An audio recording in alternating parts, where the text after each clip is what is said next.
Hello, hello, hello, bonjour, bonsoir à tous, j'espère que vous allez très bien, que Dieu vous bénisse abondamment et je viens vous souhaiter la bienvenue dans la cuisine d'inspiration, saveur culinaire. Merci à tous, aux abonnés nouveaux comme anciens, aux visiteurs et à ceux qui font un bref passage sur ma chaîne. Soyez tous bénis, merci à vous. Aujourd'hui, je vous apporte ma recette, mon astuce ou ma méthode du jour, comment est-ce que je conserve autrement le gombo. Simple à réaliser, c'est parti pour la réalisation. C'est parti, c'est parti. Pour ça, j'aurai besoin du gombo. La quantité, ça sera à vous de voir. Je vais nettoyer ça hors la caméra. Et j'aurai besoin aussi du poivre noir et poivre blanc. J'aurai besoin du gros sel rose d'Himalaya. Vous pouvez choisir le sel de votre choix, le gros sel. Et j'aurai besoin aussi du laurier 4 à 5 feuilles. Voilà, nous commençons maintenant la préparation. Je verse d'abord le sel, une cuillère à soupe environ, dans mon pot en verre. Voilà, on verse. Ensuite, je viens ajouter à cela le laurier. Comme ce sont des grandes feuilles, je vais couper ça en deux. Voilà, j'ajoute ça là où se trouve le sel. Voilà, et ensuite, je viens ajouter le gombo que j'ai coupé, nettoyé plutôt, un à un, en serrant très bien dans mon pot en verre. Donc, j'ajoute mon gombo comme ceci. Voilà.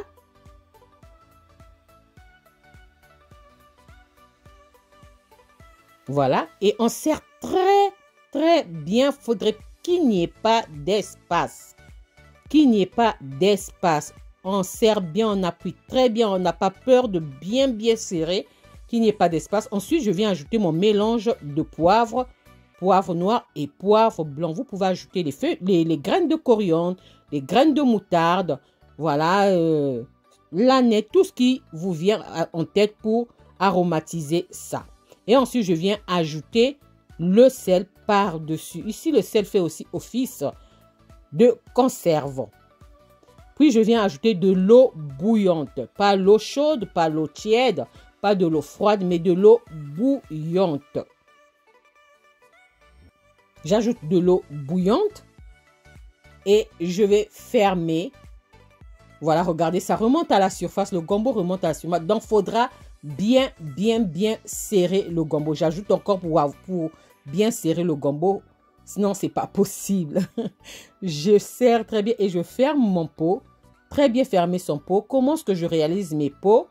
Je nettoie et stérilise mes pots avant la conservation. Voilà, la vidéo se trouve sur la chaîne.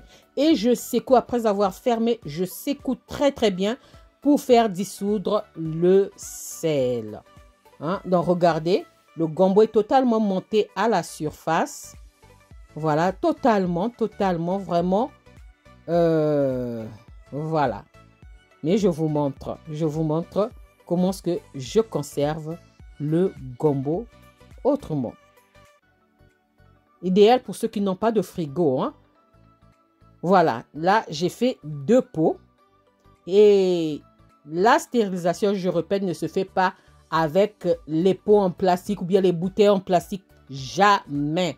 Ne venez pas me poser cette question encore 1000 et 1000 fois.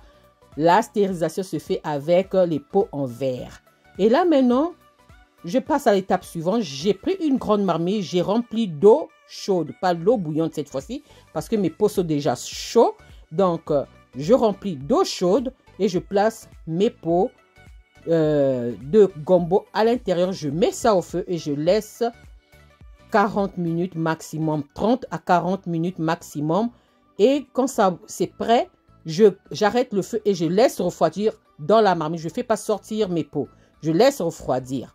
Ok, c'est très important pour le processus de la stérilisation. Laissez refroidir et le lendemain, je viens retirer parce que mes pots sont maintenant bien refroidis et je vais vérifier si la stérilisation a bien fonctionné. Oui, ça peut rater, donc il faut bien vérifier. J'essuie d'abord mes pots très bien. J'essuie très bien mes pots et je vais vous montrer le résultat. Je vous montre le résultat de mon travail. Si ça a fonctionné, c'est toujours très inquiétant. On veut savoir si ça a fonctionné ou pas. Et là, je veux vous dire que Il y a un qui a fonctionné, il y a un qui n'a pas fonctionné. Et je vous montre comment le savoir. Regardez mes gombo stérilisés. Top. Regardez le couvercle bien plat. Regardez bien le couvercle est bien plat et ça ne bouge pas. Et regardez le deuxième couvercle. Regardez bien. La différence, c'est bien bombé. Vous avez vu? Ça n'a pas fonctionné. Ce qui est bombé là à l'extérieur, ça n'a pas fonctionné. Je vais ouvrir ça et vous montrer mon gombo. Comment est-ce que ça a réussi. Et ça, le pot qui n'a pas fonctionné, je vais mettre ça au frigo. L'utiliser maximum 1 mois. Hein? Comme ça n'a pas fonctionné, je mets ça au frigo maximum 1 mois. Et celui qui a fonctionné, je mets ça hors du frigo, dans un endroit bien sec et hors de la lumière. C'est très important. Pas dans un endroit où il fait très chaud. C'est pas possible, sinon ça va se fermenter. Donc voilà. C'était vraiment simple à faire. Comment est-ce que je réalise la conservation du gombo? Simple à faire. J'espère que la vidéo vous a plu. Si la recette et la vidéo vous ont plu, alors les amis, n'oubliez pas de liker, de partager et de vous abonner à ma chaîne. On se retrouve à la prochaine recette ou vidéo si Dieu le veut. Alors je vous dis à la prochaine recette. Ciao, ciao. Merci à vous. Ciao. Merci à tous. Soyez bénis. À la prochaine vidéo. Bye. Soyez bénis.